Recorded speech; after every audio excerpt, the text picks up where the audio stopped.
জীবনের এই সন্ধিক্ষণে কত মানুষই আমাদের জীবনে আসে, পাশে বসে কাঁধে হাত রেখে জানান দেয়, আমি তোমার আপন মানুষ। তারপর আমরা তাদের বিশ্বাস করতে শুরু করি। চারপাশে এত আপন মানুষ পেয়ে শূন্য হৃদয়টা ভরে ওঠে, যেমনভাবে ভরে ওঠে শ্রাবণের বৃষ্টিতে পুকুর, নদী, মাঠঘাট। কখনো কখনো আবার কেউ কেউ নিজ থেকে হাত বাড়িয়ে আপন হওয়ার চেষ্টা করে, সম্পর্ক করতে চায় ভালোবাসার। কিছুদিন পর আমরা তাদের ঠিকই মনে জায়গা করে দেই, ভালোবাসতে শুরু করি, কত শত স্মৃতি তৈরি হয়।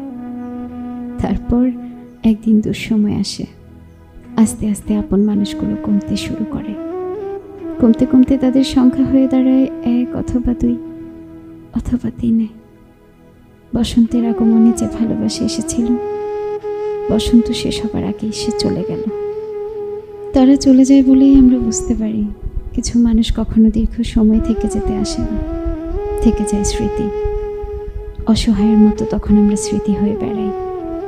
স্মৃতিরা মরে না, স্মৃতিরা বেঁচে থাকে আজীবন মস্তিষ্কের বাঁ পাশে।